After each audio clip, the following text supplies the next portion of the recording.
Ok, ahora sí. Ingresemos. Dale compartir. Y ahora sí ya estamos grabando y tenemos ya todo listo. Entonces estamos en formulación y nomenclatura de química inorgánica. Cuando hablamos de esto, estamos hablando de cómo la UPAC, la Unión Internacional de Química Pura y Aplicada, pues le da los nombres a los compuestos como tal. Entonces, para hablar de compuestos, primero vamos a hablar del número de oxidación, después vamos a hablar de las valencias, etcétera, etcétera. Y finalmente, de las fórmulas químicas y cómo se clasifican. Entonces, cuando hablamos de número de oxidación, ¿de qué estamos hablando? Estamos hablando de la carga que se le coloca al ion, dependiendo de a qué grupo pertenece. Oiga bien, dependiendo a qué grupo de la tabla periódica pertenece. Los números de oxidación pueden variar desde -1 hasta +7. Esos son los números de oxidación. Es la carga que se le coloca a cada elemento, dependiendo en qué grupo de la tabla periódica esté ubicado dicho elemento. También podemos hablar de valencia o electrones de valencia. ¿Qué es la valencia? La valencia es el número de combinaciones posibles, el número de combinaciones probables que puede tener un elemento, que puede tener un átomo. Vía de ejemplo, ¿cuántas combinaciones puede hacer el hidrógeno? Una. ¿Por qué? Porque su número de oxidación, ¿cuánto es? +1. No tiene más opciones el hidrógeno. ¿Cuántas combinaciones puede hacer, por ejemplo, un halógeno? Un halógeno puede tener -1 a 7. ¿Sí? De -1 a +7, un halógeno. Porque acuérdense de que los halógenos están en el grupo 7. Eso básicamente a grandes rasgos es lo que es número de oxidación y lo que es valencia o electrones de valencia. Cuando hablamos de electrones de valencia estamos hablando de grupos, de los grupos. Miran los elementos en los grupos y eso es lo que define sus electrones de valencia. La capacidad de combinación de un átomo con sus electrones de valencia con otro átomo. Eso es la valencia. Entonces, los compuestos en química inorgánica que se clasifican de acuerdo a unas nomenclaturas preestablecidas. Esas nomenclaturas son sistemática, tradicional y stock. Los compuestos en química inorgánica pueden ser binarios, cuaternarios o terciarios. Dentro de los binarios podemos hablar de los hidruros, de los hidráxidos, de los óxidos y de las sales binarias. Dentro de los grupos ternarios hablamos de los hidróxidos, de los oxiácidos y de las sales oxisales. De los cuaternarios tenemos sales ácidas y sales básicas. Aquí está la definición de número de oxidación. Es la carga electrónica que se le asigna al átomo de un elemento cuando éste se encuentra combinado. Ahí tenés un ejemplo. Sodio y cloro. El sodio tiene la tabla periódica a la mano. Miren en la tabla periódica, el sodio está en el grupo 1, donde está el hidrógeno. Ahí está el sodio. Sí, profe. Grupo 1. Todos los elementos. Sí, los alcalinos, todos los elementos de ese grupo tienen número de oxidación +1. Todos. El cloro, cuando se une ahí al sodio, entonces tiene número de oxidación -1. ¿Por qué? Porque si miras el compuesto, si miras la molécula de cloruro de sodio, debe ser neutra. O sea, debe tener +1 en el cloro y -1 en el cloro y +1 en el sodio. La suma de eso te da carga neutra. Los compuestos tienen carga neutra. ¿Por qué tienen carga neutra? Porque tienen que tener estabilidad energética. No vas a encontrar en la naturaleza un compuesto que tenga un número de oxidación +5 y otro el número de oxidación -1 y andan alegremente existiendo. No, eso no se maneja así. ¿Listo? Bien. El número de oxidación obedece a ciertas reglas, a cierta normatividad. Aquí está. Ojo con esta parte. La regla 1 es esencial, es fundamental, porque mucha gente generalmente se confunde con este tipo de denominación. El número de oxidación de todos los elementos libres es 0. En cualquiera de las formas en que se presente. En cualquiera de las formas en que se presente. Mira, dice calcio metálico. Si te encontrás en una reacción química con calcio metálico, en ese estado, ¿cuál es su número de oxidación? 0. Si te encontrás con helio, si te encontrás con nitrógeno molecular, con fósforo, etcétera, todos esos elementos tienen número de oxidación 0. O sea que su carga es 0. No se confunda. Si nos vamos para el hidrógeno, que está en el grupo 1, el hidrógeno tiene 2 números de oxidación que lo caracterizan. El +1 y el -1. El +1 generalmente se tiene cuando el hidrógeno se combina con los halógenos. Y el -1, como número de oxidación del hidrógeno, se da cuando se combina con los hidruros metálicos. En este caso, los hidruros metálicos que se forman, en este caso sería, por ejemplo, en el caso del litio. El hidrógeno se combina con el litio, entonces tenés LiH. Ese LiH es hidruro de litio. El litio está en el grupo 1, tiene número de oxidación +1. Y el hidrógeno tendría número de oxidación -1.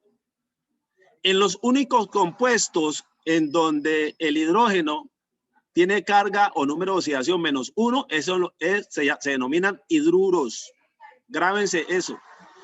El hidrógeno con carga -1 hace parte de los hidruros. Si vamos al oxígeno, que está en el grupo 6, el oxígeno generalmente su carga es -2. Pero tiene una... Javier, cierra. Sí. Cierra el audio, Javier Cortés. Un momento, sí, señor. Porque está haciendo feedback. El número de oxidación del oxígeno normalmente es -2. ¿Cuál es la excepción? En los peróxidos. Un peróxido conocido es el agua oxigenada. El nombre químico del agua oxigenada es peróxido de hidrógeno.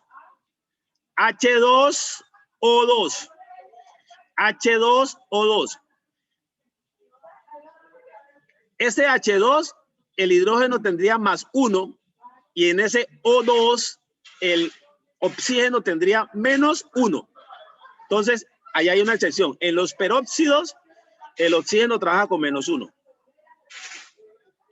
El número de oxidación de los metales alcalinos es siempre +1. ¿Cuáles son los metales alcalinos? Los del grupo 1. Mire la tabla periódica en el grupo 1, al lado izquierdo, esos son los alcalinos. Enseguida de los alcalinos están los alcalinos térreos, cuyo número de oxidación es +2. Cuando usted tiene átomos combinados formando compuestos, la suma algebraica de los números de oxidación debe ser nula, debe ser igual a 0. ¿Listo? Eso le da la neutralidad a la molécula como tal.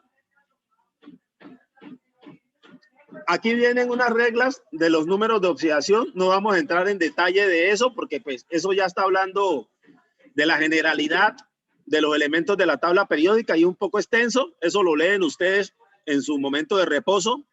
Esta información les va a llegar. Si ustedes quieren verla en YouTube, la pueden ver. Si quieren, o si no, yo esta se la voy a enviar al grupo para que allí en el grupo ustedes la puedan mirar. Entonces, estas reglas de asignación de número de oxidación para el resto de elementos va a quedar allí consignada. Entonces, no vamos a entrar en detalle porque prácticamente es repetir lo que ya hemos visto atrás.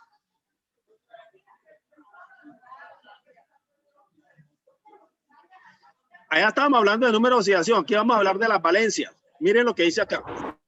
Aquí está una serie de metales y dependiendo de la ubicación de esos metales en la tabla periódica se le asigna ¿qué? El número de valencia, o sea, los electrones de valencia. Entonces, miren, en el renglón 1 hablan de litio, de sodio, de potasio, de rubidio, cesio, francio, plata, amonio. Y le asignan una valencia 1. Mío. Y, Sí, así, mío. y así sucesivamente le van asignando valencia a cada elemento de la tabla periódica. Química. Y dependiendo en qué grupo está, así mismo se la valencia. ¿Cómo? Espérate. Profesor. ¿Qué pasa? Bueno, sigamos.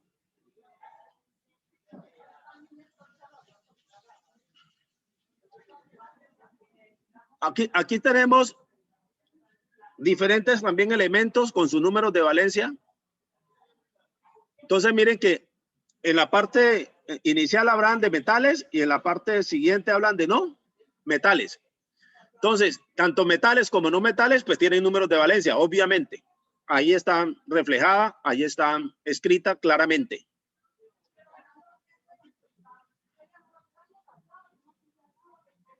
Acá ya hay una tablita más esquematizada. Y miren que nos hablan del número de oxidación por grupo.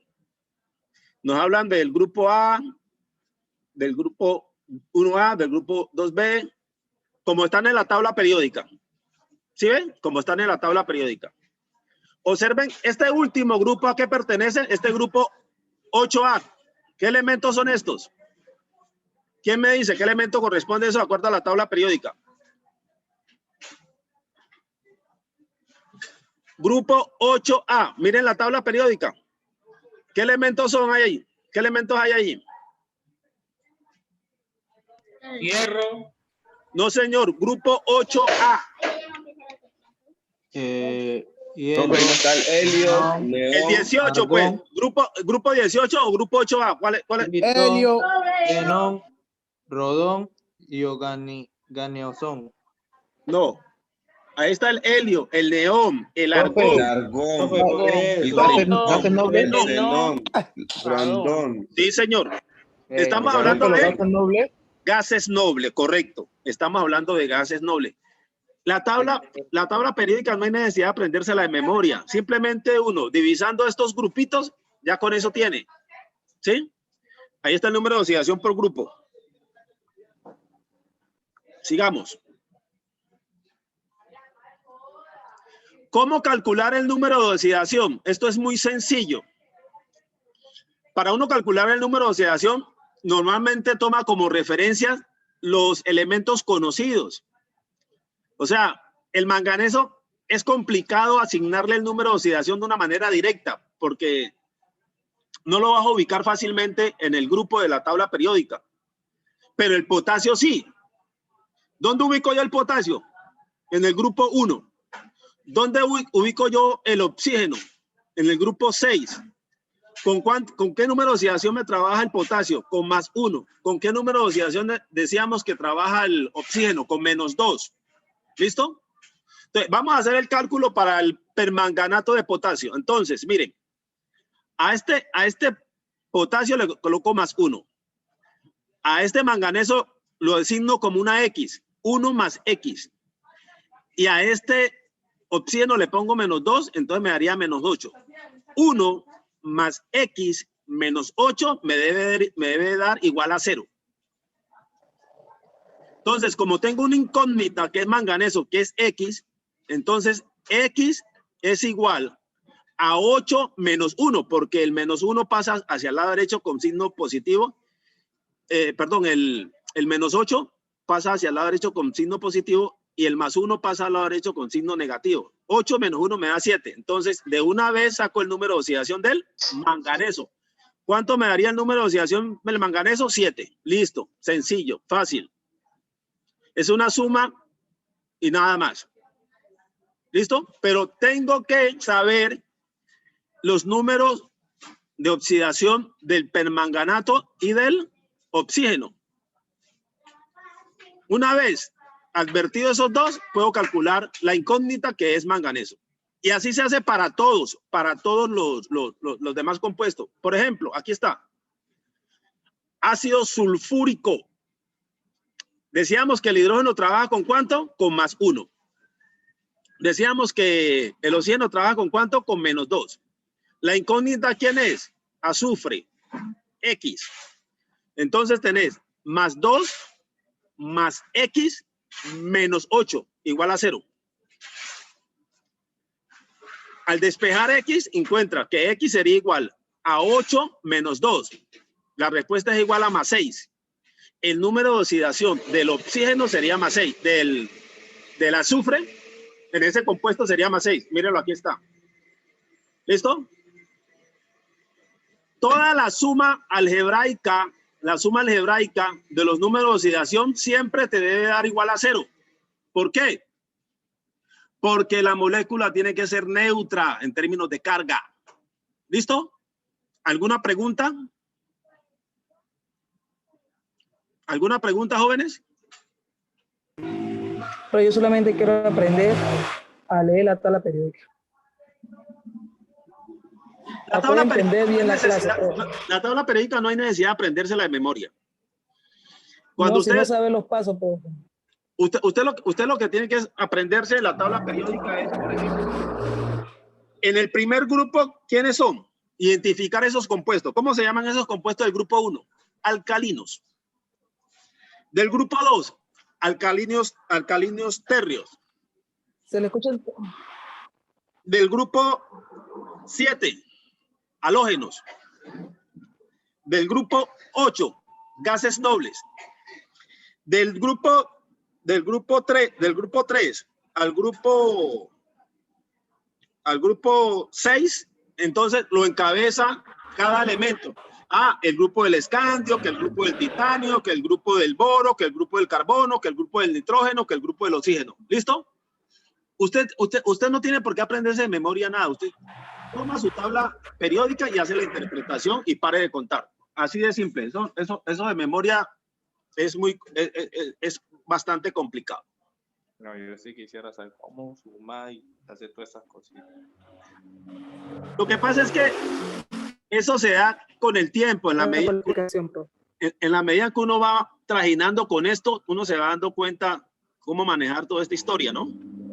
Bueno, aquí está este compuesto, H4P2O7. Este es un compuesto que, miren, tiene 7 átomos de oxígeno, 2 átomos de fósforo y 4 átomos de hidrógeno. ¿Es difícil conseguir el número de oxidación para el fósforo? No te compliques. ¿Conoces el número de oxidación del hidrógeno? Sí. ¿Cuánto es? +1. Ese +1 lo tenés que multiplicar por el número de átomos de hidrógeno que hay en el compuesto, que es 4. Entonces, +1 por 4 te da +4. Ya tiene +4. Tenés X para el fósforo, pero no va a ser solo X porque tenés 2 átomos, entonces serían 2X. Tenés +4 más 2X. Profe. Sí. Disculpe. Hay una compañera que se va a salir de la clase porque la mamá se encuentra maluca. Y hay otra que no puede entrar por tema de la conexión. No. A la que tiene el problema la mamá con problemas de salud, que tranquila, que no se preocupe. Señor, la compañera Hilary. Claro, que bien puede ir a atender ese tema de calamidad doméstica, no hay problema. Bueno. Listo. Profesor, dame la diapositiva, haga el favor. Ya voy. Un momentico que estoy haciendo una conexión aquí porque se me está acabando la batería del equipo. Listo. Bueno, vamos. Aquí tenés +4 más 2X, que es el fósforo, y -14, que es el menos del oxígeno multiplicado por 7. Toda esta suma te tiene que dar igual a 0. Haces el despeje para hallar X. Y X al final te da que 5. O sea, el número de oxidación para el fósforo, en ese caso sería 5. Y listo, pare de contar. De esta forma es como se calculan los números de oxidación de un átomo en un compuesto, de un átomo X en un compuesto. Es igual para todos es igual. Les reitero, siempre optamos por buscar los números de oxidaciones conocidos para poder resolver la incógnita. Eso es todo lo que hay que hacer. Aquí hay unos ejercicios, los resuelven, los miran, los hacen. Aquí hay unos ejercicios de lo mismo para que consigan, para que encuentren el número de oxidación del calcio, del flúor, del hierro, del níquel, cloro y cromo. ¿Listo? Ahí hay unos ejercicios, los hacen. Bueno. Estamos hablando de la nomenclatura de los compuestos inorgánicos, entonces eso tiene que ver con fórmulas químicas. La formulación de los compuestos inorgánicos también tiene una regla, también tiene unas normas, también tiene un orden.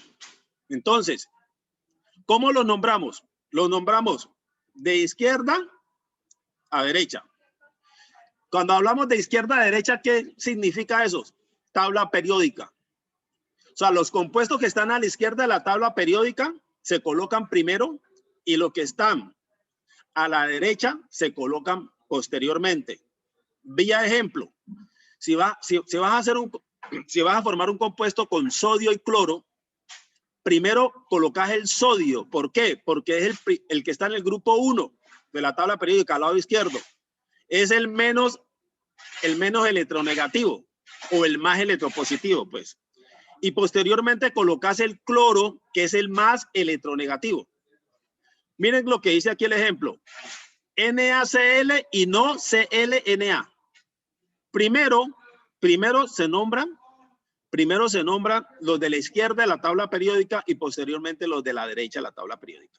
¿Está claro eso? Ahora, otra forma de nombrarlo, otra formulación es de acuerdo a su electronegatividad.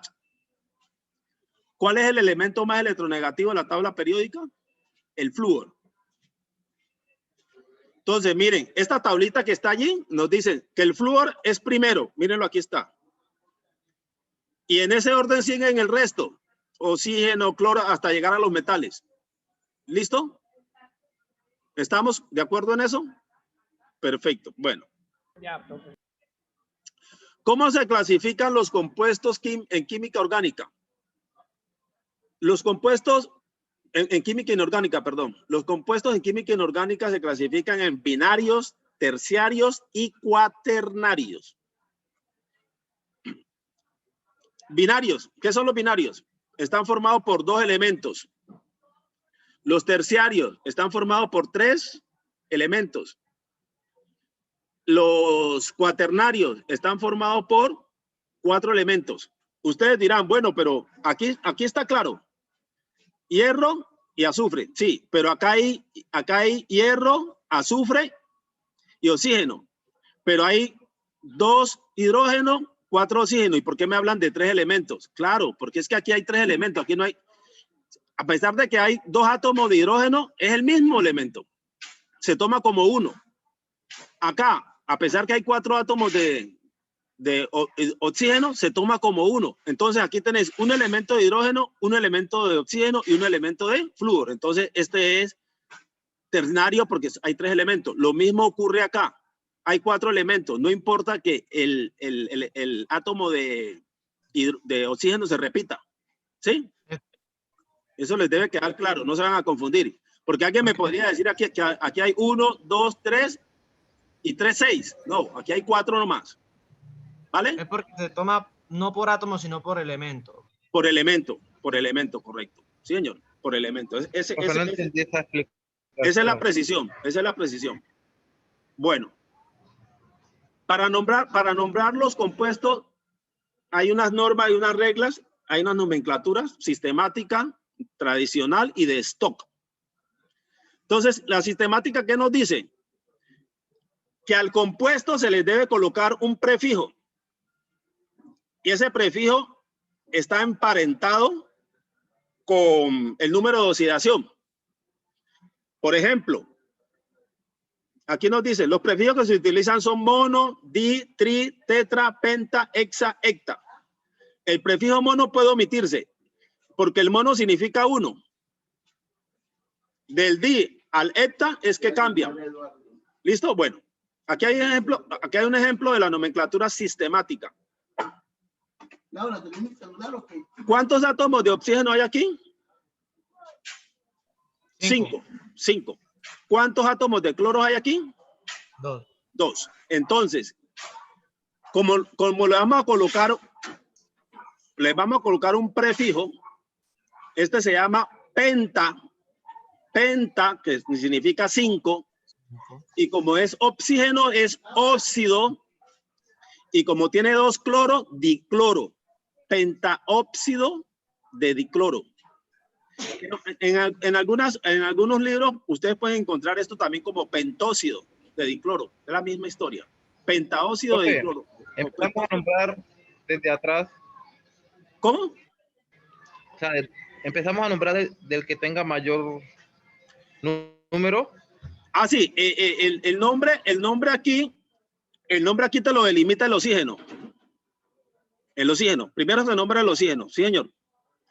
Y después el halógeno. Primero el oxígeno y luego el halógeno. El nombre es de atrás, digamos, de derecha a izquierda. ¿Listo? Bueno. Acá tenemos la combinación de 2 átomos de hidrógeno y 1 de azufre. Entonces, este compuesto se llama sulfuro, se denomina sulfuro de dihidrógeno. No me vas a decir azufre de hidrógeno, porque eso no existe sino en tu cabeza.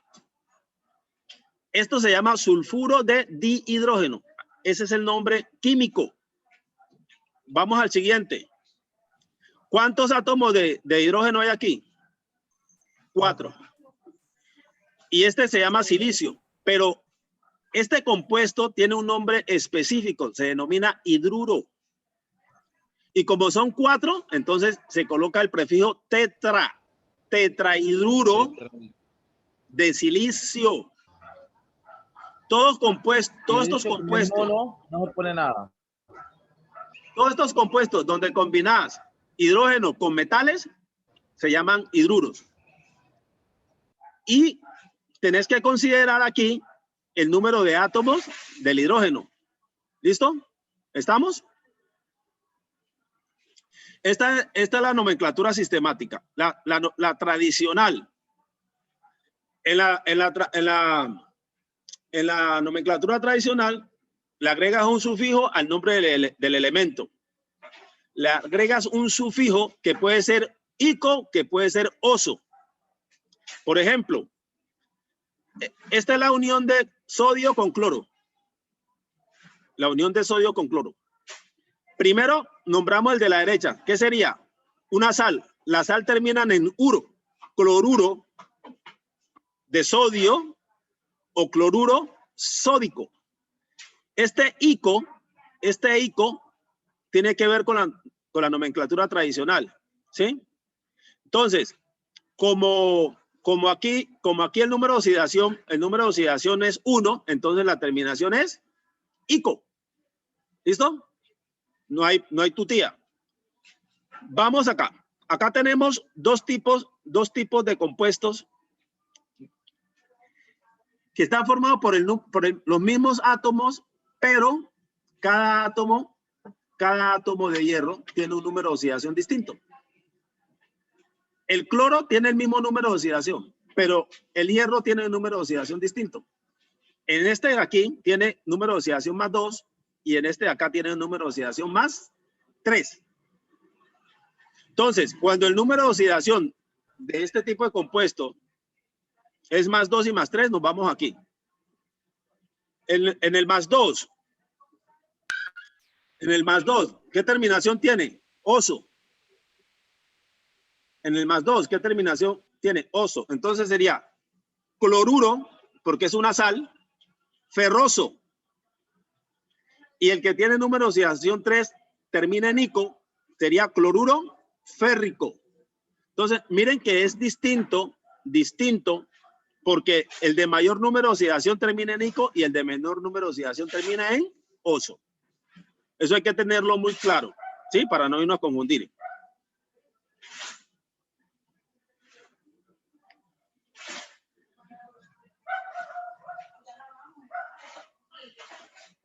Acá tenemos otro tipo de nomenclatura tradicional con otros compuestos, donde ya no vamos a hablar solamente de oso e ico, sino que vamos a tener otro tipo de nomenclatura terminada, que empieza en hipo o per. Por ejemplo, aquí tenemos el cloro combinado con oxígenos. Entonces, ojo en este aspecto. Esto que tenemos aquí, este 2, corresponde al oxígeno. Y aquí hay un 1 que corresponde al cloro. Observen de que en el compuesto nunca ustedes van a encontrar un cruce de números de oxidación negativos. No van a encontrar cloro 2 y oxígeno menos 1. No, señor. En los cruces de números de oxidación, todo se convierte a positivo. ¿Sí? Miren, cloro 2, que es la carga menos 2 del oxígeno, y cloro 1, que es la carga menos 1 del cloro. Entonces, ojo en esa parte. Este compuesto, ¿cómo se llama? Anhídrido hipocloroso. Anhídrido hipocloroso. Si empezamos a jugar un poquito hacia abajo con los números de oxidación, encontramos un compuesto donde tenés 3 átomos de oxígeno y 2 átomos de cloro. Ese se llama anhídrido cloroso. ¿Y por qué cloroso? Porque miren que la carga del cloro es más 3 y acá la carga del cloro es más 5, entonces terminaría en ico. Cuando es menor, termina en oso. Cuando es mayor, termina en ico. Entonces, estamos hablando de cloro más 5. Allí la terminación sería anhídrido clórico. Anhídrido clórico. Y acá tenemos un número de oxidación para el cloro de más 7. Ese se llama anhídrido perclórico. Anhídrido perclórico. ¿Por qué son anhídridos? Porque por ninguna parte te aparece hidrógeno. Y cuando no te aparece hidrógeno por ninguna parte, entonces se denominan anhídridos. La otra nomenclatura, la nomenclatura Stock. En esta nomenclatura se nombra el compuesto y se le coloca entre paréntesis los números romanos. ¿Esos números romanos qué significan? Significan el número de oxidación del metal. ¿Sí? Entonces, miremos este ejemplo. Cobre combinado con oxígeno se denomina óxido de cobre 2. Este 2 que está aquí, este 2 corresponde al cobre, no al oxígeno. Óxido de cobre 2. Aquí tenés óxido de hierro 3. Este 3 corresponde al número de oxidación del hierro. Y aquí tenés óxido de aluminio 3. Este número de oxidación corresponde al aluminio. Usted dice, bueno, pero el del aluminio y el del hierro están claros porque eso es 3 y 3. Y acá en el óxido de cobre 2, ¿por qué? Porque es que aquí, ¿por qué aparece CuO? Porque la carga del cobre es más 2 y la carga del oxígeno es menos 2. Haciendo una nivelación, te queda en más 1 y menos 1. Por eso te aparece acá como óxido de cobre 2, para que no se van a confundir en esa parte. ¿Listo? Bien. Chao, Javier. Chao, pero bueno, aquí ya vamos a hablar de los compuestos binarios, de la clasificación de los compuestos inorgánicos. Para la próxima, mejor preparado. Óxidos. ¿Cómo se forman los óxidos? Se forman Óxido, Porque pensé ¿cómo que se iba a nombran los estar. óxidos? Ah. Javier, cierre el micrófono, por favor. Javier Cortés. Óxido ácido. ¿Qué es un óxido ácido? Es la combinación del oxígeno con un no metal. Entonces, aquí tenemos oxígeno con un no metal. Allí está. No metal, azufre. No metal, carbono. Y tenemos los nombres en los tres sistemas. ¿Sí? En la estructura sistemática, en la stop y en la tradicional. ¿Listo? Nomenclatura. La nomenclatura sistemática para el SO lo puedes nombrar como monóxido de azufre en la sistemática, óxido de azufre 2 en la stock y anhídrido hiposulfuroso en la tradicional. ¿Listo? Y así sucesivamente ustedes están viendo que va variando el nombre dependiendo de la nomenclatura. Miren que en la última, en la tradicional, todos son anhídridos, no aparece hidrógeno por ningún lado. Y cuando no aparece hidrógeno por ningún lado, le ponen anhídrido. ¿Vale? Y va cambiando, ¿no? Si este tiene número de oxidación 2, es oso. Si este tiene un número de oxidación 3, es ico. Este no tiene ni 2 ni 3, entonces sería hiposulfuroso. Hiposulfuroso. No va a ser hiposulfúrico porque el número de oxidación es el menor. ¿Listo? El número de oxidación es el menor, entonces no puede ser ni oso ni ico, tiene que ser hipo. Lo mismo pasa acá con el monóxido de carbono.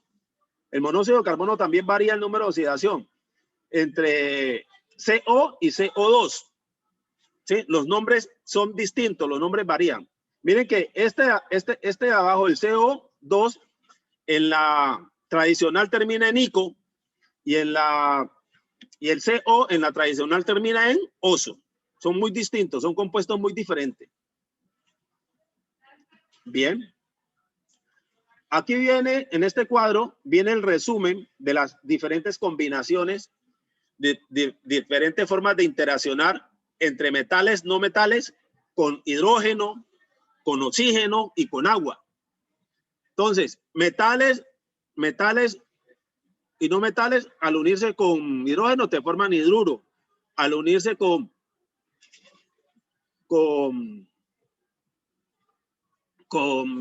hidrógeno, te forman anhídridos, ácidos hidráxidos.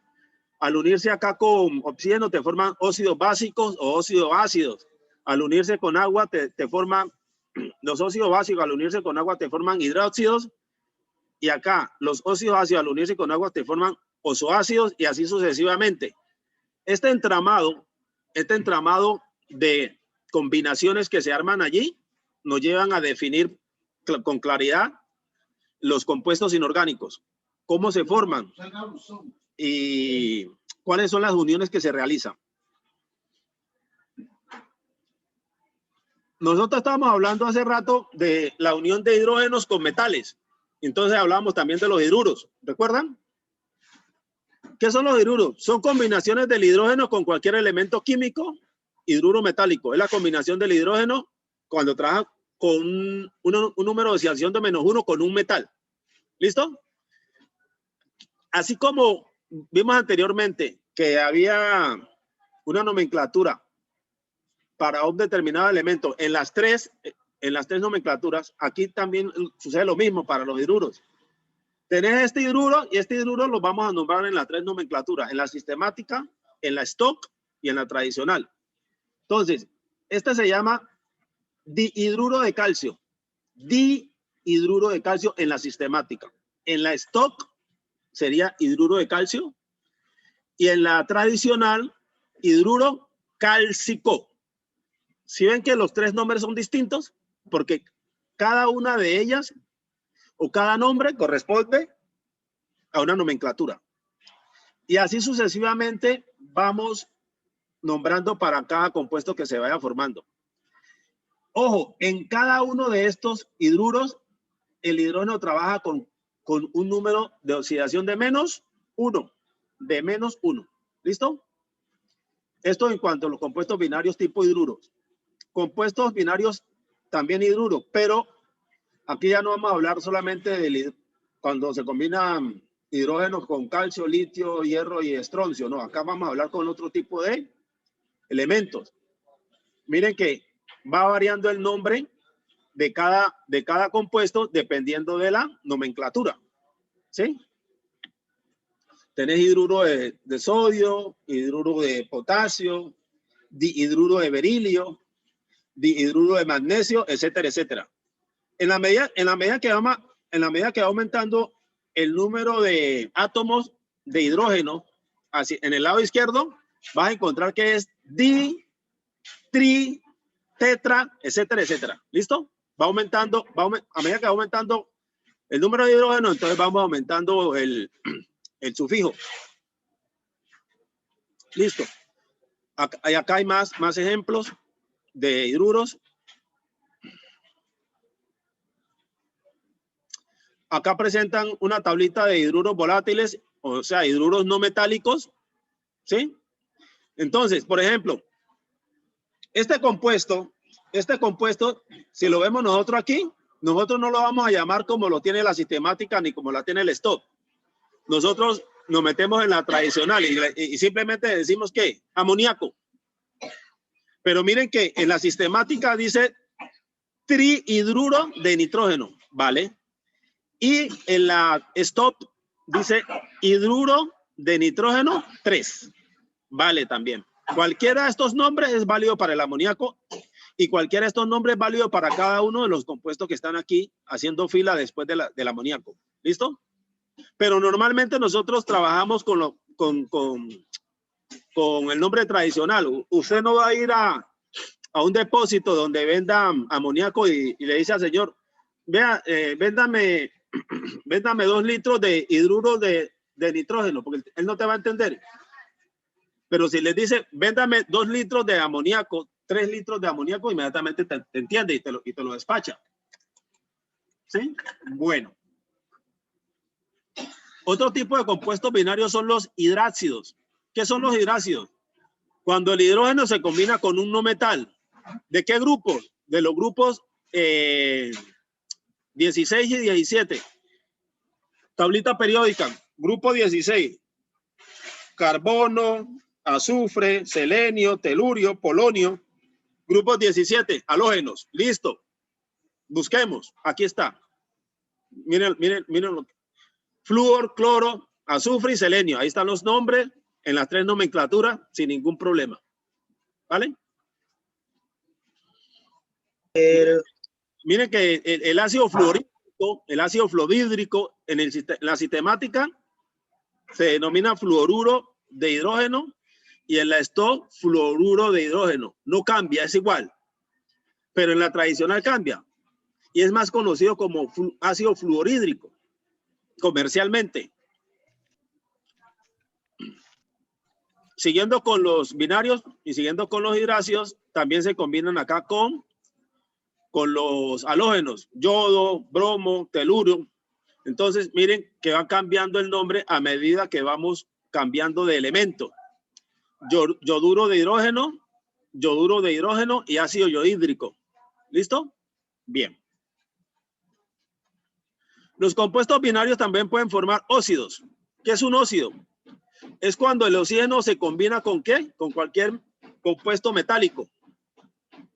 Eso es un óxido. Por ejemplo, aquí está la formulita general. M2OX. M es el metal y O, oxígeno. Entonces, ¿qué quiere decir esto? Que el número de oxidación del metal lo intercambia acá con el oxígeno. Entonces, se te forma un dióxido de plomo en la sistemática. En la STOP se te forma un óxido de plomo 4, óxido de plomo 4, y en la tradicional óxido plúmbico. Óxido plúmbico. También existe óxido plumboso. Entonces, ¿Por qué óxido de plomo 4 en la stop? Porque aquí el oxígeno trabaja con -2 y el plomo trabaja con +4. Ese 4 sale de aquí, del número de oxidación del plomo, que es +4. Y el número de oxidación del oxígeno es -2. ¿Listo? Entonces, al hacer el cruce, tenés que nominarlo como óxido de plomo 4. No vas a colocarle óxido de plomo 2, porque no es así, es óxido de plomo 4.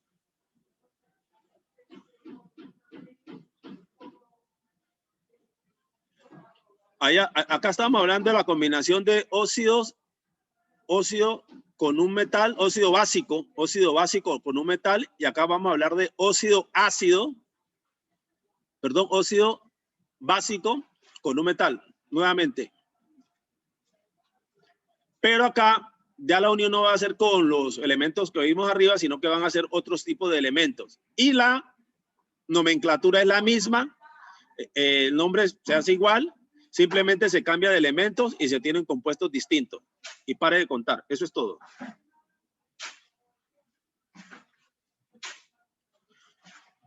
Los compuestos binarios también pueden formarte óxidos ácidos. ¿Qué es un óxido ácido? La combinación del oxígeno con un no metal. Combinación del oxígeno con un no metal. Míralo, aquí está. La combinación del oxígeno con azufre y con carbono. ¿Sí? Ahí se nos forma un óxido ácido.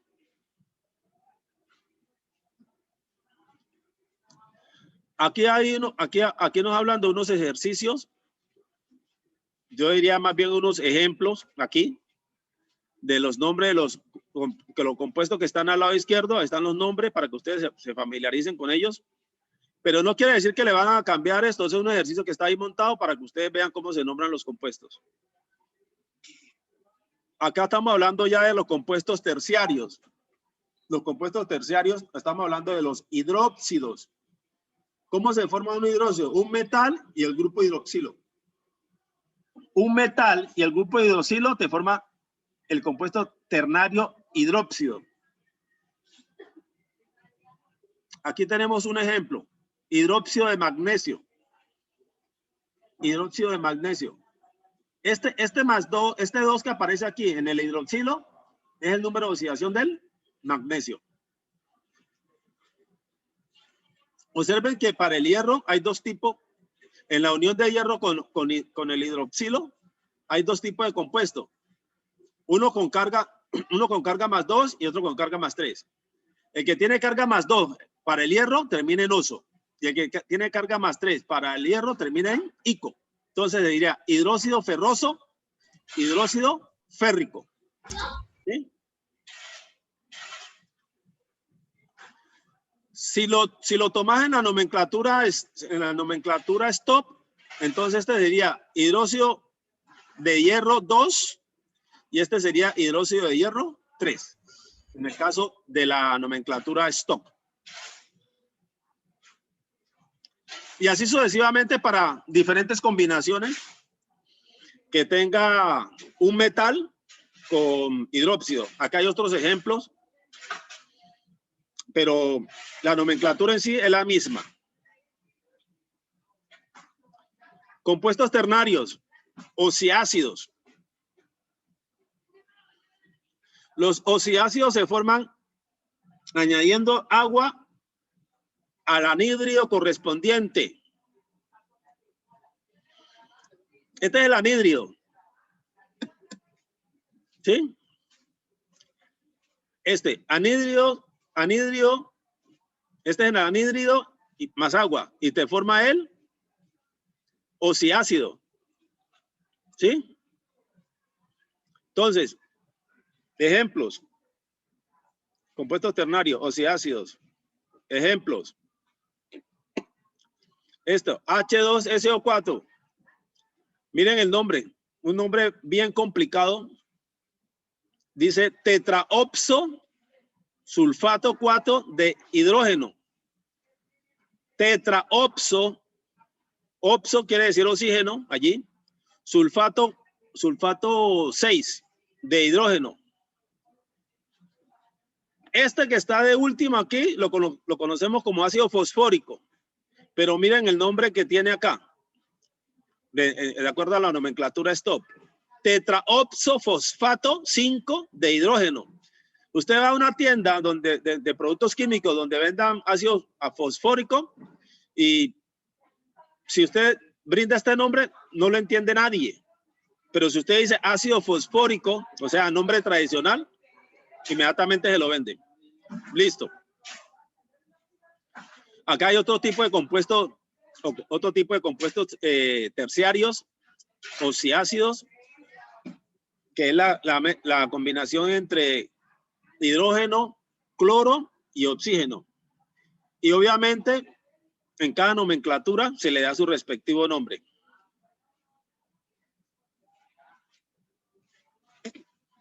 Vamos a meternos en los cuaternarios, que sería sería lo último. Los compuestos cuaternarios, sales ácidas.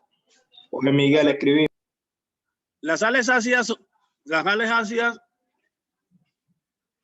contienen grupos hidróxido o hidroxilo en su estructura. Estas son las sales ácidas. Un metal con un nitrato y un hidroxilo. Y también tiene, pues, obviamente su nombre en las tres estructuras, en las tres nomenclaturas: sistemática, STOP y tradicional. Lo complicado es la sistemática. La sistemática es mucho más extensa, mucho más larga y es bastante complicado, pues, irse familiarizando con este tipo de nombres, ¿no?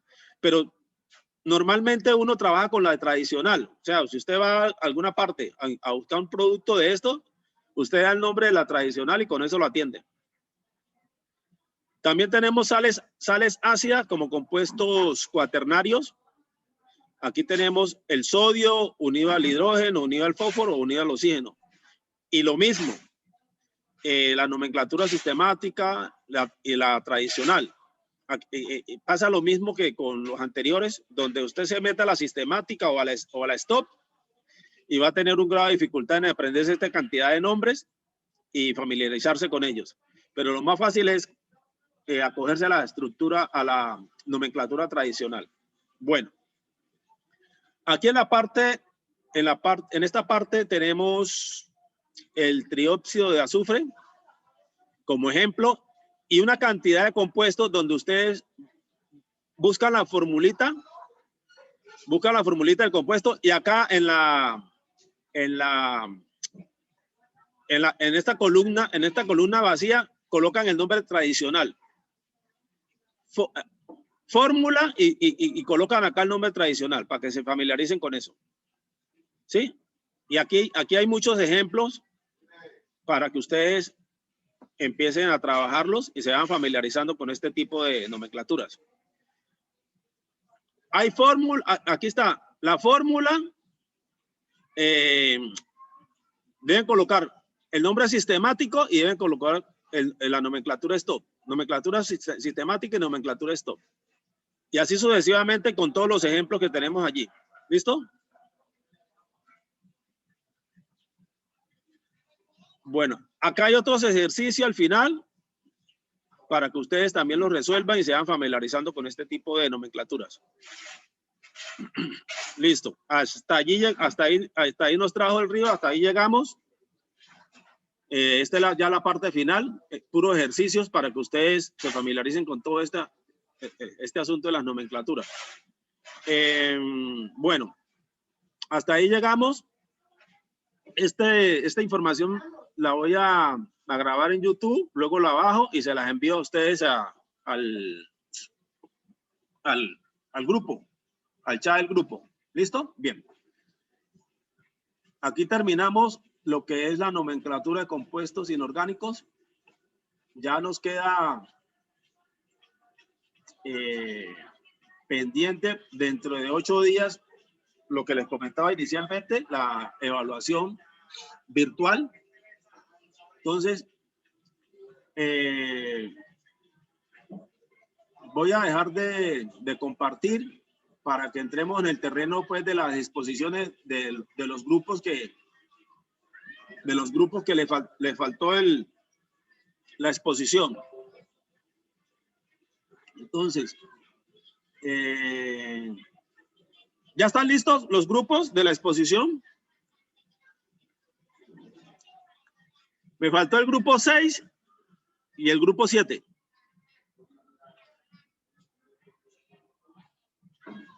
Me faltó el grupo 6 de minería ilegal, si mi memoria no me falla, y el grupo 7 de vuelos espaciales. ¿Estamos de lo correcto?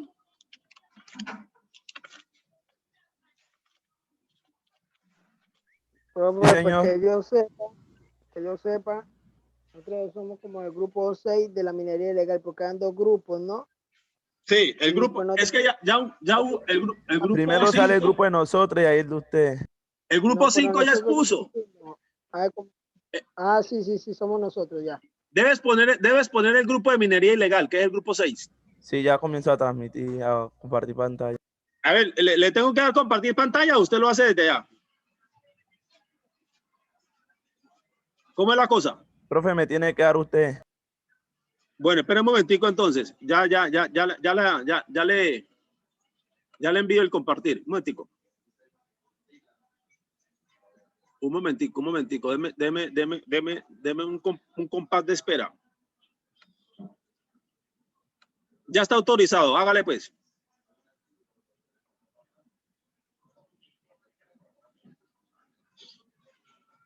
Ya está autorizado. Sí, profe, sí, ahí ya comenzó. ¿Están todos los integrantes del grupo?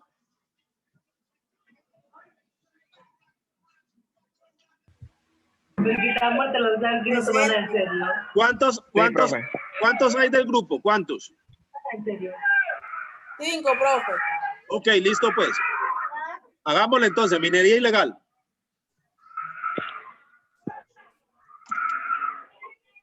Ojo que están quedando grabados, ¿no? Tienen que pulirse porque están quedando grabados. ¿Ya?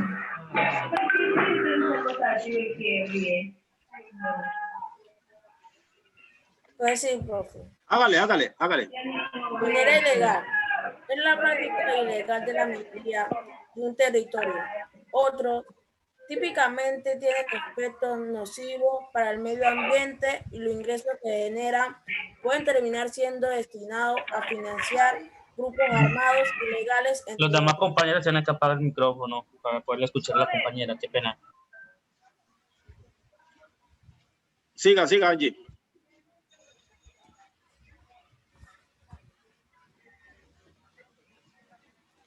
Minería ilegal en Colombia.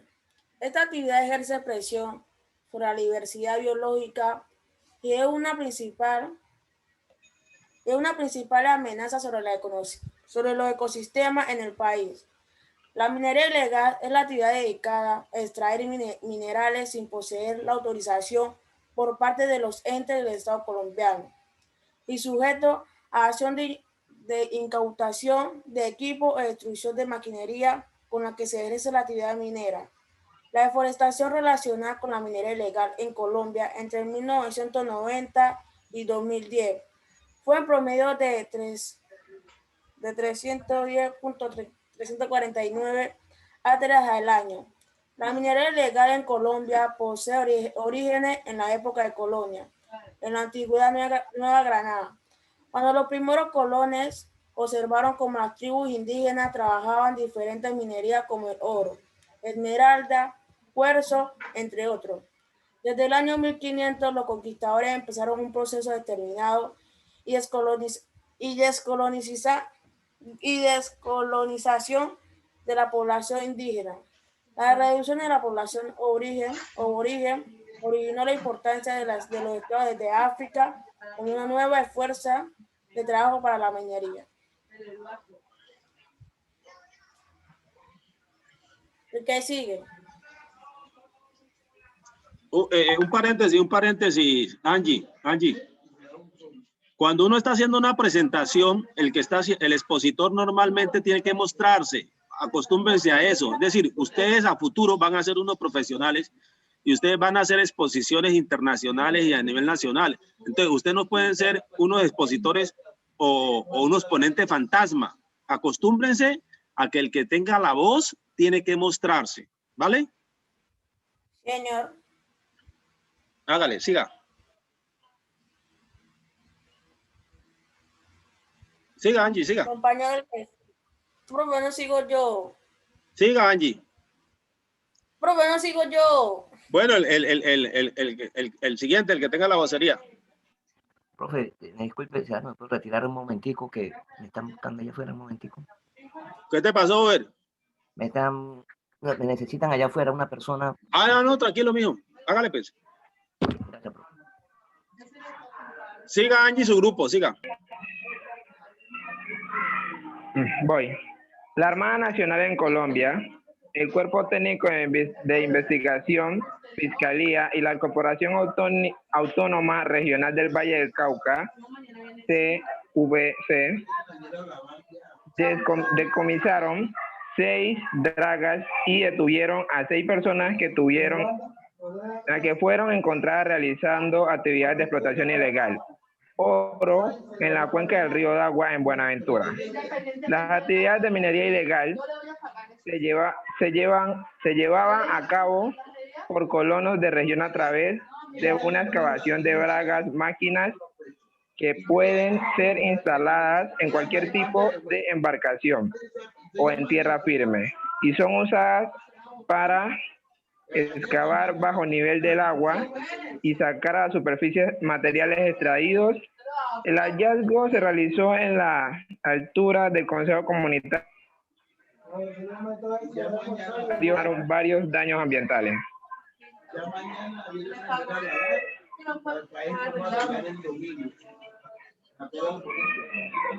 Profe, antes de seguir, quiero dar una pequeña explicación sobre lo que estamos hablando. Siga. Una pequeña explicación. La minería ilegal. Es ilegal porque es uno de los problemas más difíciles de afrontar que tienen las autoridades hoy en día en el país. Los graves efectos sobre los yacimientos. Profe, el yacimiento es un lugar donde se encuentra la forma natural de los minerales, rocas fósiles, especialmente estos suelen ser objetivo de explotación. Daños al ambiente y las enormes pérdidas materiales de regalías, que son contraprestaciones que se deben afectarse a cambio del uso de las propiedades intelectuales que pertenecen a más de uno.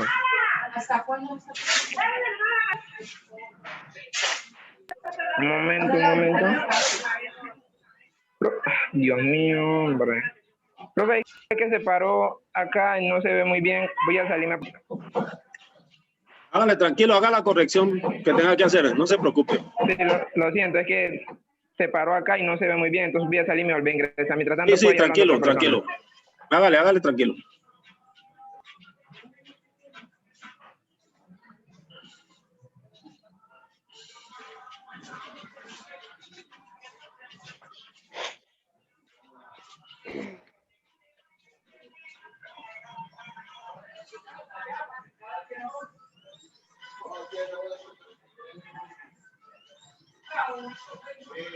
Pero me hace favor y le decir, profe, disculpe, pero es que la alumna Gina María Blanco no pudo asistir a clase porque está en una cita médica. O sea, ahí no te va a pegar por eso. Siga repelando que tiene que repelar, pero no te va a pegar por eso. Hazme un favor.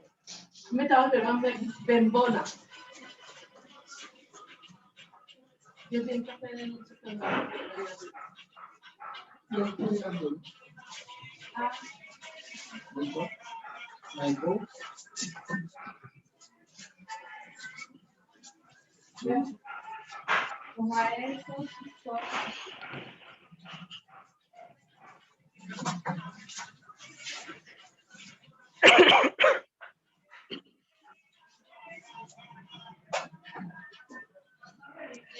¿Qué hora? No sé. Bueno. Bueno, yo digo que nada.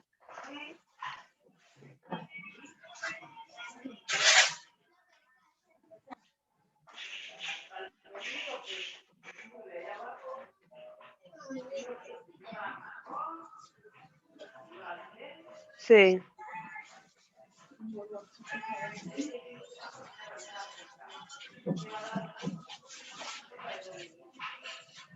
Y Yuya, pues.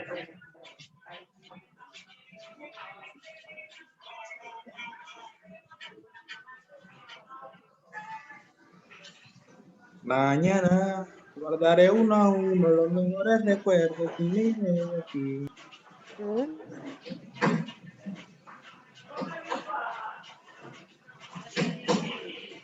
Ah, sí, ya llegó. Está ahí en la casa. Profe, esto se paró. Está ahí en la casa. Ah, porque que siga otro ahí. La loca esa. Sí, la loca esa. No. Compañero, se le está escuchando todo lo que conversa. Jennifer, se le está escuchando todo. Ella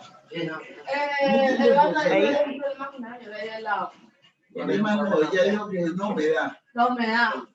¿Qué vale? Bueno. Ahora. Ayer me dijo, pero ya doña Amparo, la niñita. Ellos hicieron esto, pues,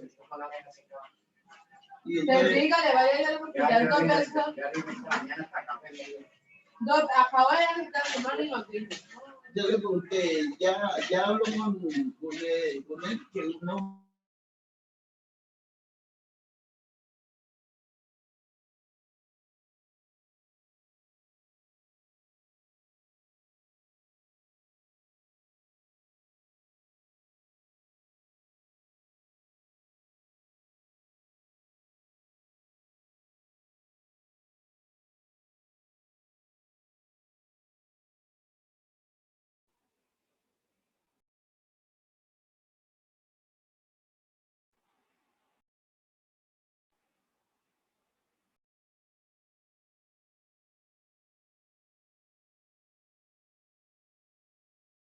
Vea,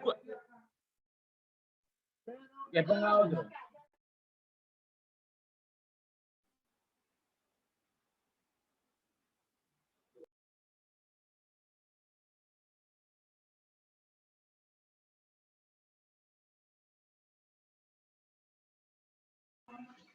Si tienen problemas con la presentación, entonces denle paso al otro grupo mientras ustedes solucionan ese impasse. El señor terminará esta reunión.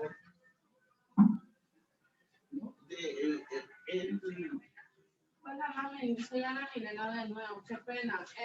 ¿Los ladrillos ya salieron?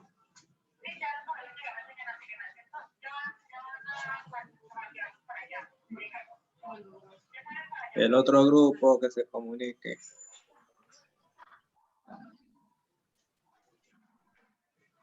Si ustedes tienen ese inconveniente y no han podido solucionar en la presentación, pues entonces el grupo de vuelos espaciales que haga la presentación, mientras ustedes solucionan el impasse. Pues, aún faltamos dos, pues si quiere yo continúo pues con los que pues yo hago lo que no por los que tienen inconvenientes. Por eso hágale, usted tiene allí la información, pues hágale, mijo. Entonces seguía las desventajas de la minería ilegal. La minería ilegal normalmente es no beneficia nada de la fauna ni Por de ahí la no flora. iba. ¿Por qué parte quedamos? Por las desventajas. Por eso. Más allá, eso ahí, por ahí iban.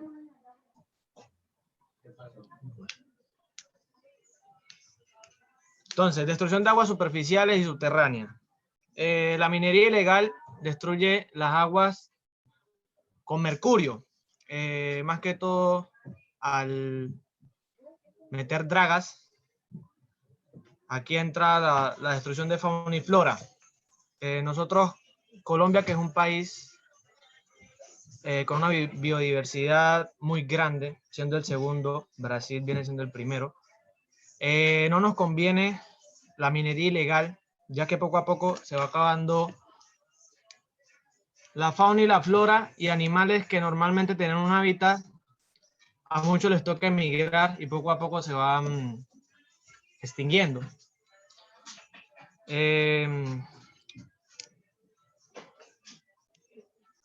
Genera conflicto. Muchas veces la minería ilegal genera conflicto entre la comunidad, ya que los grupos al margen de la ley entra en terrenos que habitan, ejemplo, las comunidades indígenas. Entonces a los indígenas no les va a gustar. Entonces normalmente van a luchar por su territorio, porque no vayan a dañarles lo poco que tienen.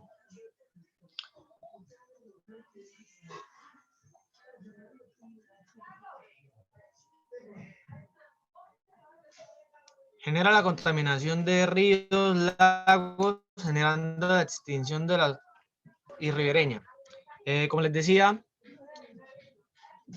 para la minería ilegal se necesita maquinaria y pesada. Entonces, al tratar de ingresar esto a los ríos, por lo menos en Zaragoza, que se ingresan grandes dragas y retroexcavadoras, afecta mucho el agua del río, aunque normalmente muchas veces no se ve afectada porque corre, el agua del río obviamente corre, pero muchas veces materiales de la retroexcavadora se estancan y quedan pegados en la superficie, y entonces eso hace que todo el agua que vaya bajando se siga contaminando.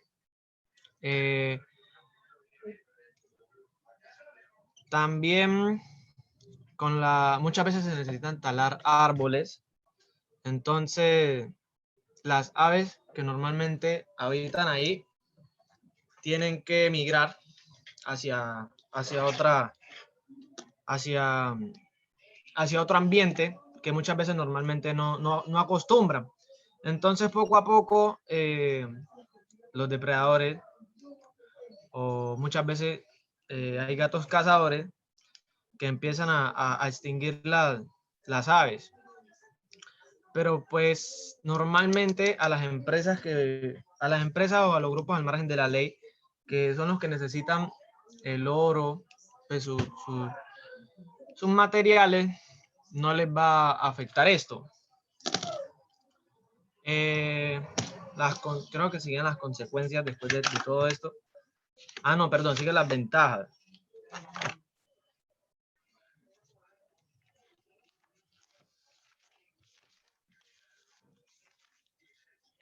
Ventajas de la minería ilegal.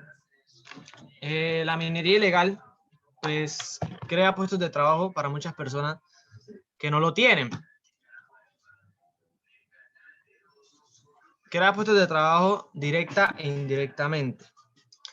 La minería ilegal, muchas veces, aunque muy poca, el personal se obliga a trabajar, ya que siendo ilegal, y muchas veces los grupos al margen de la ley toman la gente, o sea, van a recogerla. Pero pues también hay gran porcentaje de personas que van voluntariamente por el trabajo, ya sea por porcentaje de lo que se saque, o muchas veces se parten el material de lo que saquen. Genera, la que sigue, por favor, genera divisas para el Estado.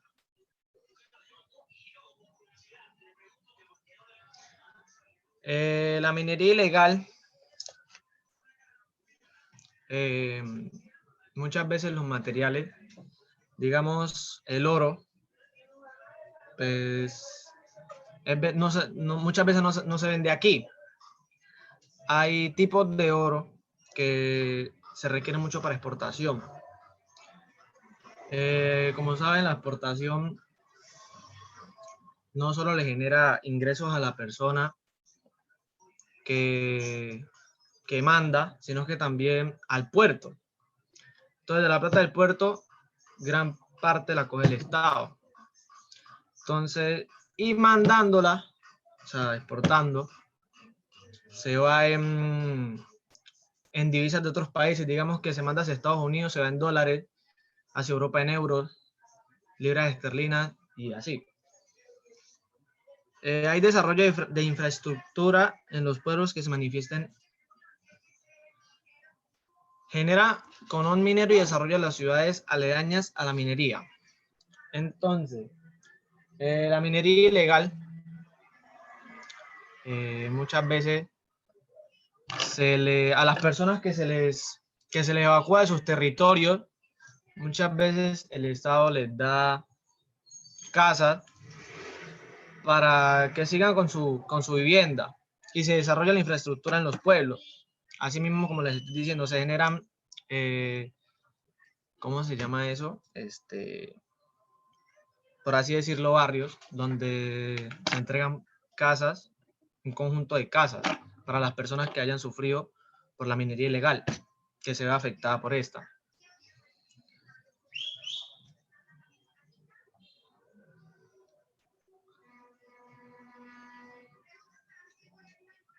Apoyo a la salud y la nutrición.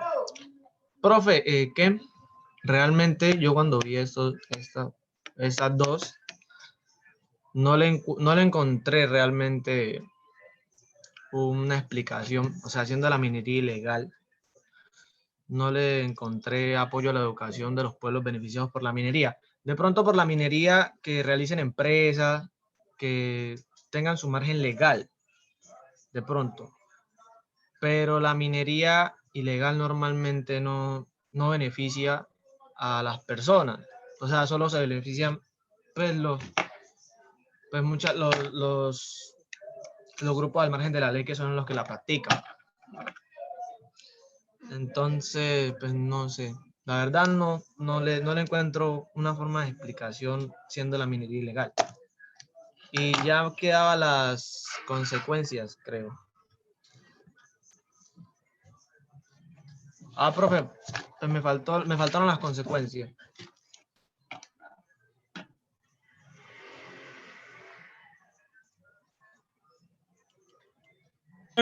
Muéstrala ahí, continúe. ¿Las tiene ahí? Sí, yo las tengo. Hágale. Los impactos de la minería ilegal son graves violaciones a los derechos humanos, la contaminación del agua y la expulsión de pueblos indígenas en aislamiento voluntario. En Colombia la minería ilegal es la peor amenaza para los ecosistemas. Esto ha generado una crisis social y ambiental por la degradación del territorio y la contaminación por mercurio. Este elemento químico es muy contaminante y genera efectos negativos en seres vivos que están en contacto o lo ingieren. Entonces, como ya anteriormente les había dicho, la minería ilegal daña los ecosistemas con sus dragas, retroexcavadoras. Y el mercurio es un elemento químico que el ser humano no lo puede ingerir.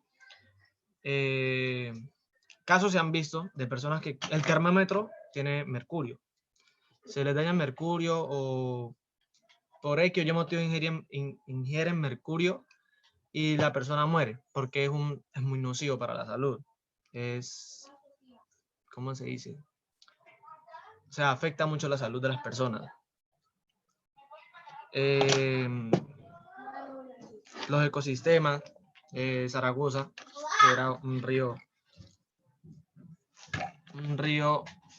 pues donde la gente recurría a bañar o a lavar la ropa. La gente que vive por ahí recurría ya a lavar la ropa. Cuando se empezó a dragar y a meter retroexcavadoras, no se podía porque todo el agua estaba sucia.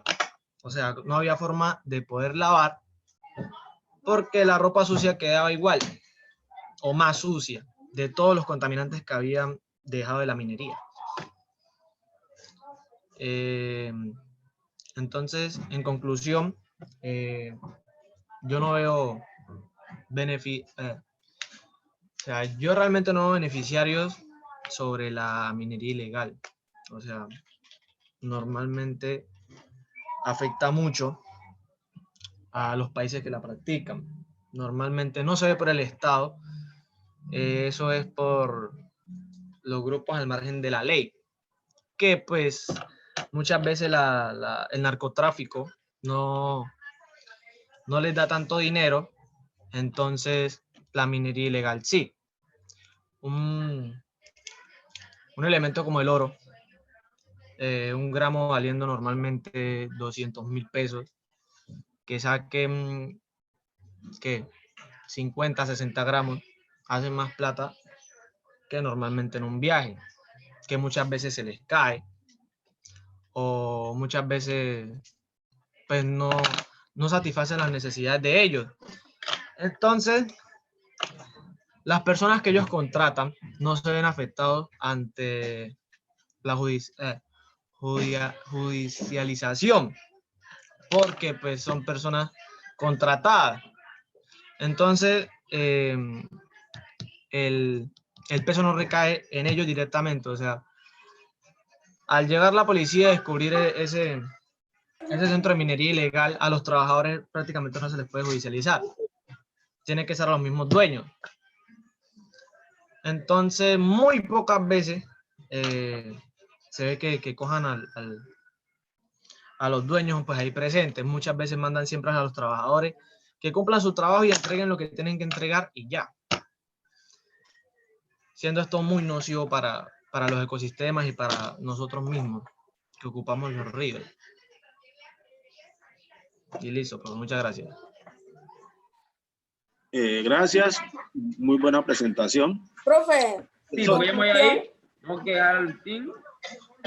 Ya terminó el tiempo para el grupo de minería ilegal. Vamos a darle paso a los ponentes. Ya voy un momentito. Profe, disculpe, los nombres de los integrantes del grupo. Pues es el grupo 5, yo los tengo acá. 6, profe. Grupo 6. El grupo 6, ya tengo los nombres de ustedes. Bueno, señor. El grupo 7, entonces, ya pueden ustedes utilizar pantalla para que hagan la exposición de los viajes espaciales.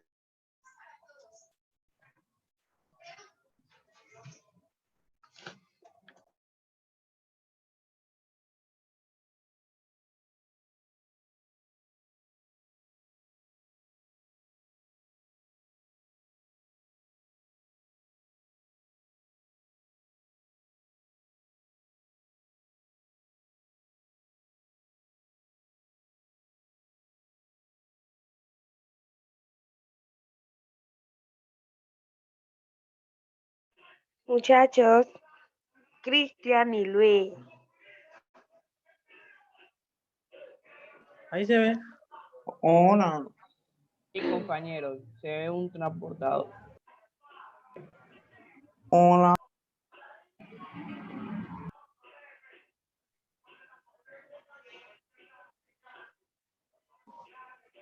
Buenas. Juan Miguel, baja ahí.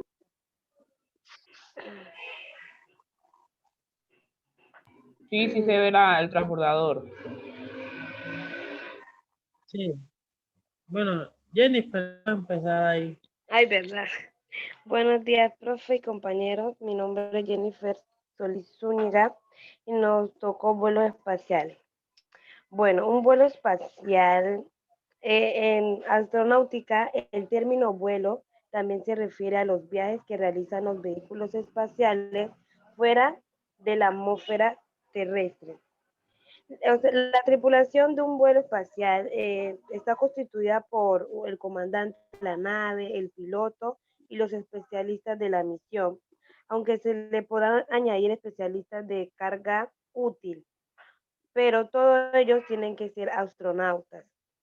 Bueno, durante el vuelo, los astronautas, pilotos, llevan a cabo funciones de comandante de a bordo y de piloto de la nave, mientras que los especialistas de la misión son responsables de la coordinación de las operaciones en la nave, en lo que se refiere a experimentos y cargas útiles para un determinado vuelo.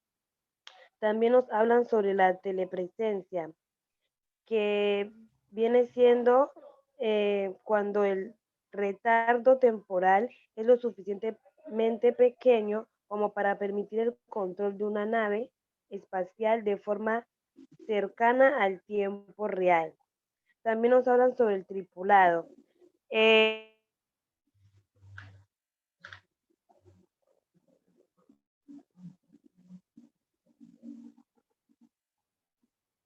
Bueno, profe, un vuelo tripulado, pues, es una actividad espacial, ¿no?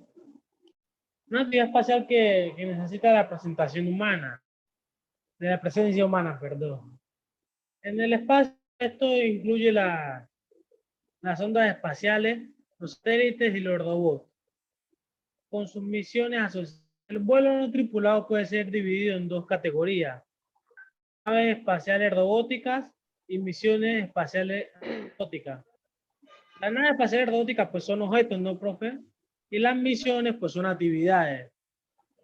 Una nave espacial robótica es una nave espacial no tripulada y controlada por la robótica. Las misiones espaciales no tripuladas utilizan naves espaciales controladas de forma remota. La primera misión de este tipo fue Sputnik. Sputnik, no sé cómo se le trae, profe, pero Sputnik, puesta en órbita alrededor de la Tierra el 4 de octubre de 1957. Misiones donde hay animales a bordo, pero no personas, también se consideran no tripuladas. Algunas ventajas pues de esta robótica es mucho más apropiada para muchas misiones espaciales de una operación tripulada. Debido a mayores costes y facturas de riesgo, además algunos destinos planetarios como Venus o el entorno de Júpiter son demasiado útiles para la supervivencia del ser humano.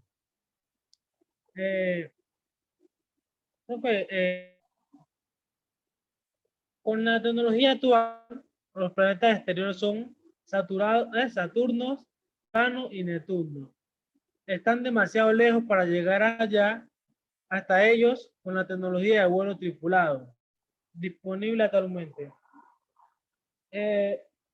Las naves espaciales, los vuelos espaciales, pues, son las naves, ¿no? Así como vemos en la imagen, una nave que despega obviamente aquí de la Tierra hacia el espacio.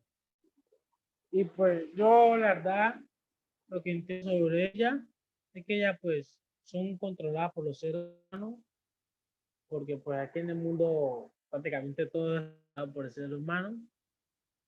Y pues el humano ha creado esta actividad o este objeto que hemos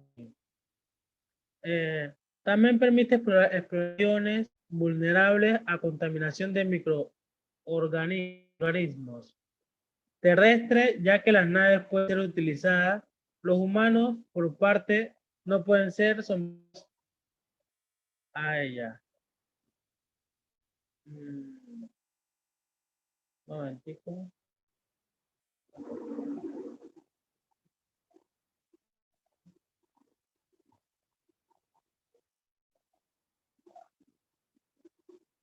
Dale, hazle, Cristian, dale ahí, me anda que busco otra cosa aquí.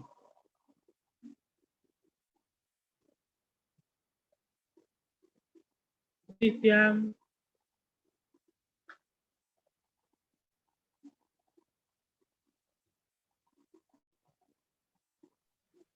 Mientras llegue Cristian, puedo agregar una cosa de vuelos espaciales para que los compañeros puedan entender un poquito mejor. Sí, hágale. Bueno, un vuelo espacial es como decía el compañero, el que se realiza, puede realizarlo cualquier nave que abandone la atmósfera terrestre.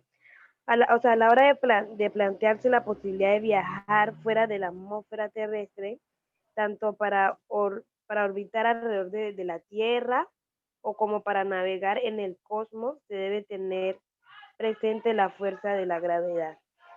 Listo, eso era todo. Profe, ¿puedo contribuir también a algo? Aunque no soy del grupo. Sí, Mientras arreglan, ¿sí? Bueno. Hágale, bienvenido. Ah, bueno. Bueno. Mirando, mientras los muchachos organizan, los análisis que han estado, los estados y la ONU han realizado, es que Al lanzar estos cohetes, estos transbordadores, ¿sí? Ellos liberan un químico que contribuyen al calentamiento de la atmósfera y la degradación de la barrera gaseosa que nos protegen de la radiación solar. O sea, ellos rompen la capa de la atmósfera. Y ya, eso fue lo que he entendido.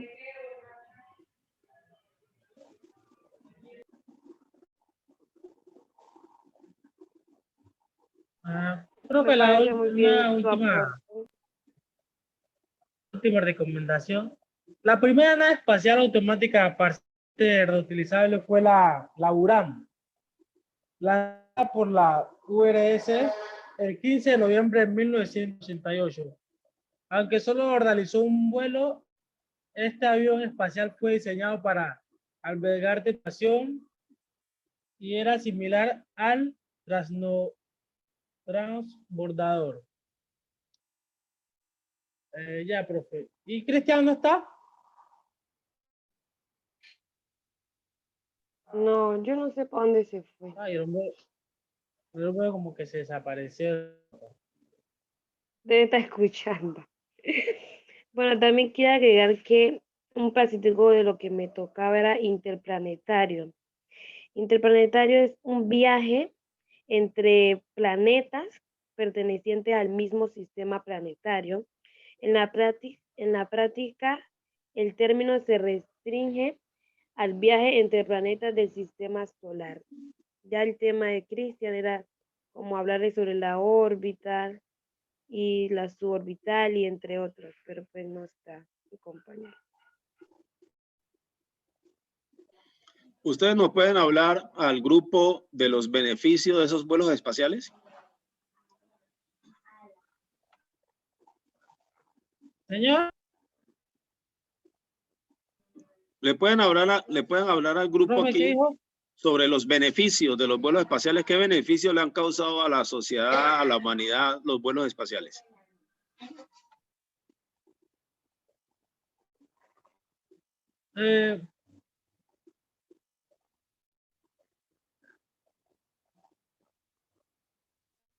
Espere, profe, un momentico. Pues, profe, yo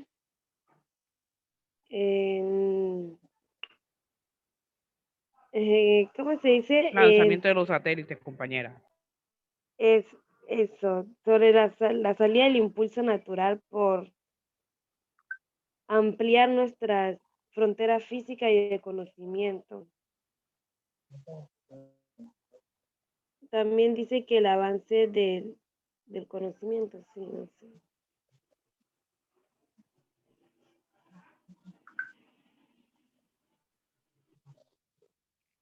Profe, también, ahora que me acuerdo, los vuelos espaciales también son beneficiarios que a través de ellos podemos, digamos, la Tierra, aquí en la Tierra, podemos darnos de cuenta si viene ¿cómo que se llama eso?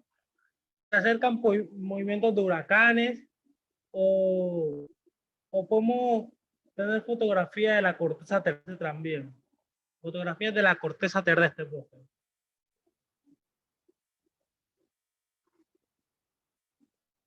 Yo me refiero, la pregunta va encaminada en que me refiero a lo siguiente. Por ejemplo, ellos han traído cualquier cantidad de muestras de sus viajes, pero pues en concreto nunca he escuchado ni se ha formulado alguna información donde se demuestre que este tipo de investigación haya creado algún beneficio terrenal.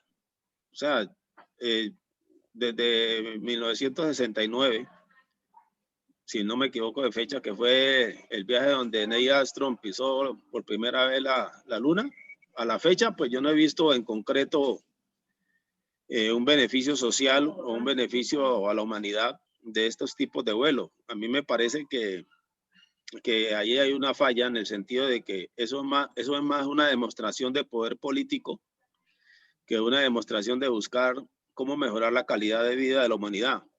A eso me refiero. Si ustedes tienen algún dato, pues apórtenlo. No, pues sí, profe, sino que pues nosotros investigamos y decía ventajas, ¿no? Y cuando una ventaja, pues un beneficio, ¿no, profe?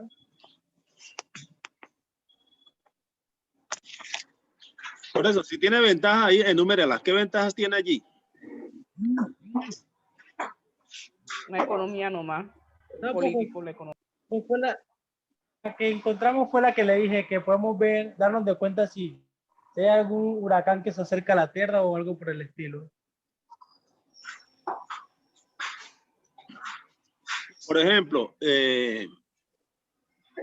ustedes no sé Pues si... la otra, Ustedes no sé si han profe, pues la otra, escuchado de que esta gente pretende hacer vuelos espaciales, o sea, comercializar eso, que los que tengan dinero en abundancia pueden hacer su viaje, hacer un tour por allá, irse de paseo. Entonces, a mí me parece que se ha desconfigurado un poquito el propósito del tema de los vuelos espaciales. Acuérdense de que en el pasado existía mucha competencia entre Rusia, la antigua Rusia, y Estados Unidos por el tema espacial, ¿no? Esa era una competencia que tenían ellos para ver quién llegaba primero allá, quién descubría esto o aquello, pero de un lado y del otro nunca han mostrado unos resultados que satisfagan, digamos, las necesidades de la población. Mi opinión personal es que esos vuelos se han realizado y no han servido para nada. ¿En qué sentido? Porque ha disminuido las necesidades de hambruna de la población mundial, no. ¿Ha mejorado la calidad de vida de la población? Tampoco. Por tomar a modo esos dos ejemplos. Eso de la detección de huracanes, tornados y tal, eso está establecido hace mucho rato. Y para ese tipo de detección no necesitan hacer un vuelo espacial. Entonces, esa es mi inquietud. Es decir, importante la investigación, no lo voy a negar. Que se investigue, que se miren las cosas, los detalles. Pero, ¿cómo es? Si se justifica ese gasto económico, porque es que un vuelo espacial conlleva un gasto económico enorme. Y con el dinero de un vuelo espacial puedes alimentar a medio mundo. Entonces, la pregunta es, ¿sí será benéfico que estos señores sigan gastando dinero a mano llena en pro de irse a otro lado cuando aquí en la Tierra tenemos cualquier cantidad de necesidades? Profe, en vez de beneficio, esta gente lo que está es colocando más, ¿cómo se dice? O sea, están perjudicando más. En vez de dar beneficio, están perjudicando cada vez más y más la Tierra. Sí, mire, los rayos solares cada vez son más fuertes, muchas personas con cáncer de piel. Hay lugares que las temperaturas son exageradamente altas, mueren personas así por fatigación, ¿sí? Otra cosa, basuras espaciales, eso, ¿quién lo recoge? Tarde o temprano vuelve acá a la Tierra. Esa gente no está contribuyendo a nada, nomás gastando plata y tirando números. ¿Ya? Profe, hablando un poquitico sobre el tema, más que beneficios, lo que ellos buscan en sí es algún futuro no muy lejano, habitar el planeta Marte, por ejemplo, que es el planeta que más están, pues, aparte de la Luna, haciendo más investigaciones. Entonces, en sí, ellos no buscan como traer beneficio al planeta Tierra, sino como en un futuro que la humanidad tener posibilidad de ir allá. Eso es lo que pues, yo he visto y he investigado un poco. Sí, yo diría también eso, que contribuye al avance de saber si hay otro planeta que sea habitable. De una de esas que es el planeta Tierra se vea en destrucción. Pero compañero, mire, no es debate, sino que están buscando, se van a ver a Marte si es compatible para que nosotros convivamos. No somos capaces de vivir en la Tierra. Vamos a ir a Marte también a destruirlo, si estamos destruyendo la Tierra. O sea, vamos avanzando y estamos destruyendo cada vez más la Tierra. Estamos buscando irnos para otro lado en vez de buscar la mejoría de nosotros aquí. Ese es el problema que está pasando. Tengamos en cuenta que el factor tiempo en todos los Sí. planetas no es el mismo. Exactamente. Pero Sí, cabe, buen ca- Pues, punto. cabe la eso es algo pregunta allí, bastante... cabe la pregunta ahí, Karen, ¿quiénes irían a habitar ese planeta Marte? ¿La élite? ¿Los Illuminatis? ¿Los mismos de siempre? Profe, la élite, O siempre sea, iría la élite. ¿Usted cree que ellos van a irse a Buenaventura a seleccionar un grupo de personas para llevárselo para Marte? Profe, Ni pues, mucho de para sa- pronto se vaya un descendiente de Raúl Cuero para allá, de pronto. profe, pues, De para pronto. saber, no se Que sabe la nada, única ¿no? Pero lo forma que único llevarían a seguro, un Bonaerense será para probar las condiciones de exacto. pero ya Diría como que eso va para con evitar habitar un proceso irían donde ya van las élites. especializados para tratar de colonizar o ver si se puede habitar en ese Lo planeta. único seguro es que van a ir solamente personas de países desarrollados, supuestamente lo mejor de lo mejor. Bueno, un dato que les voy a dar. Esa información la brindó un científico colombiano que trabajó en la NASA y él es especialista en temas del estudio de ADN, ARN, todo lo que tiene que ver con la parte de salud interna de los astronautas. Y él detectó y él miró y se dio cuenta de que el retorno de estos señores de allá para acá es caótico. O sea, cuando un astronauta aterriza aquí en la Tierra, no es de sonrisas. Se tiene que someter a unos tratamientos especiales porque vienen con el sistema inmunológico muy bajo. Y eso no lo han publicado, eso no lo han dicho. Entonces, la estancia por esos lados desconocidos no es que sea una primavera, pues no es que sea una belleza. Y eso no lo han publicado ni lo han dicho. Entonces,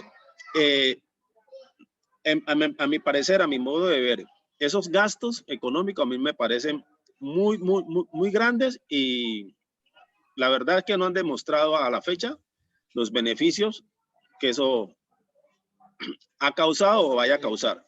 Han traído cualquier cantidad de basura de allá para acá. Y cuando hablo de basura, de muestras supuestamente científicas, pero ¿y qué pasa? ¿Qué ha pasado? No ha pasado nada. Estamos hablando de 1960, 1957, 1951, vuelos tripulados, vuelos no tripulados. Y al contrario, somos caóticos en el sentido de que no le respetamos la vida al otro, no le respetamos los derechos al otro y estamos viviendo en un mundo totalmente de amenaza permanente, donde un sujeto X o Y, por el tema de sentirse con armamentos modernos, va e intimida al otro y piensa que el otro tiene que dejarse someter, pues porque él tiene las mejores armas para poderlo aniquilar. Entonces, Karen lo decía muy claramente, ¿cuál es la intención de irnos para allá? ¿De seguir contaminando otro ambiente? ¿De seguir causando caos en otro ambiente? Cuando no podemos mejorar el ambiente que tenemos. Entonces, este es un tema muy bueno, muy importante. Por eso yo se los planteé, lo de los vuelos espaciales, porque no lo planteé con el ánimo simplemente de que nos dieran unas estadísticas de cuántos vuelos se habían hecho y qué rico ir y volver, sino cuestionar la parte, digamos, político, económica y social, que eso es lo que en aras de un buen convivir tenemos que evaluar nosotros como personas que estamos, digamos, distantes, muy distantes del poder que tienen unos poquitos, pero pues que tenemos que ser críticos y tenemos que ser muy acuciosos en el análisis de este tipo de situaciones.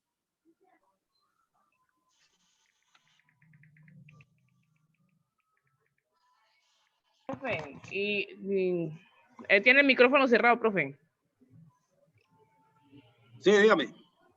Bueno, pero sí podemos decir algo, que por lo menos han mandado unos satélites que, como decía uno de los expositores, han servido para saber de temas meteorológicos, para ver si viene un meteorito o X llega a destruirnos, pues que varias veces nos han avisado, viene un meteorito y va a acabar esto, como 2 intentos, pero no ha caído, gracias a Dios.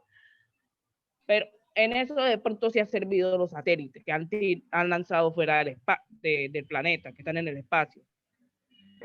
¿ya? Que lo sincronizan y dicen, no, en tal parte está tal anomalía climática.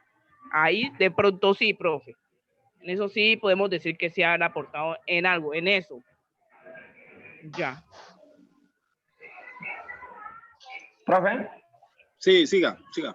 Pues, aportando un poquitico lo que dijo la compañera, puede que sí en eso funcione, pero las 2 veces que no ha caído pues el meteorito, pues de lo que han dicho, yo pienso más que es algo de suerte, porque puede que sepamos cuándo vaya a caer, pero por lo que me he dado cuenta no hay como unas medidas de prevención.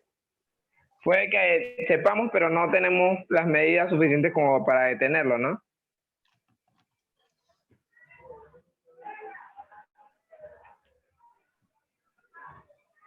Listo, Ángel Eduardo, hazme un favor, dame el nombre de los integrantes de tu... ¿Del grupo? Apellido de los integrantes del grupo. Listo, ya se los doy, profe.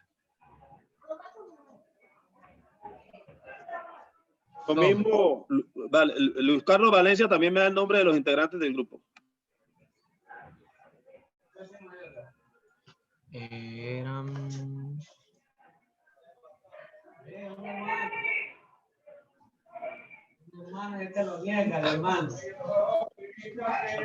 Profe, el compañero Cristian también va a aportar algo a la exposición.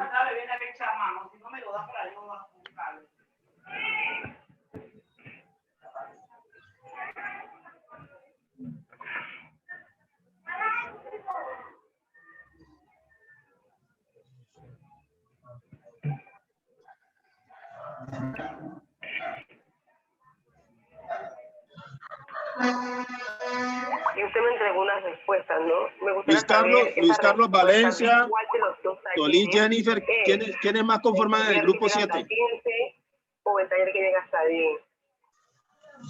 Es más abajo, no sé, hay otro taller. En realidad Cristian Andrés, y no me sé más. Sí, son 3 talleres. Son en realidad 3 talleres que hay.